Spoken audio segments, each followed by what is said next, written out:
बुद्धं शरणं गच्छामि।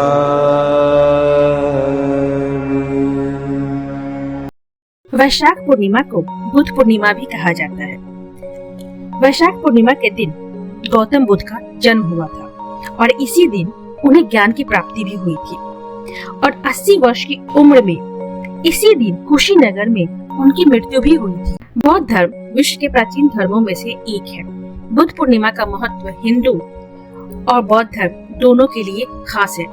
पौराणिक कथाओं की माने तो भगवान बुद्ध भगवान विष्णु के अवतार माने जाते हैं। भगवान बुद्ध कपिलवस्तु के राजकुमार थे। उनका नाम सिद्धार्थ था। एक दिन नगर भ्रमण करते हुए सिद्धार्थ काफी दूर तक निकल गए।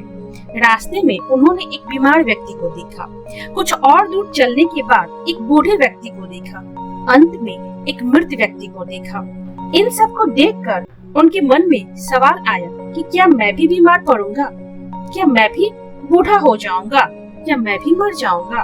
इन सभी प्रश्नों से परेशान और दुखी होकर सिद्धार्थ सबसे मुक्ति पाने के लिए अपनी पत्नी और बच्चे को सोता हुआ छोड़ आधी रात में राजमहल को छोड़ सत्य और खोज के लिए निकल पड़े। सालों तक भटकने के बाद एक समय ऐसा आया जब उनकी हिम्मत टूटने लगी और सिद्धार्थ को ऐसा लगने लगा कि सत्य और ज्ञान प्राप्त करने के लिए अपना घर छोड़ना व्यर्थ हो गया।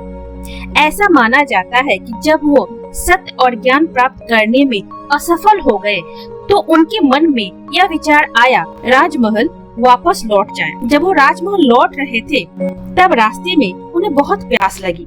तभी उनकी नजर एक पास की झील पर पड़ी। वह पानी पीने के लिए झील के पास गए। तभी उन्होंने देखा कि वहाँ एक छोटी सी गिलहरी पानी पीने के लिए बार बार झील में जाती है और अपनी पूंछ को उसमें डुबोकर वापस रेत पर झटक देती है। यह देखकर सिद्धार्थ यह सोचने लगे कि यह नन्ही गिलहरी कर क्या रही है। फिर कुछ देर बाद उन्हें ऐसा लगा कि यह नन्ही गिलहरी झील को सुखाने की कोशिश कर रही है।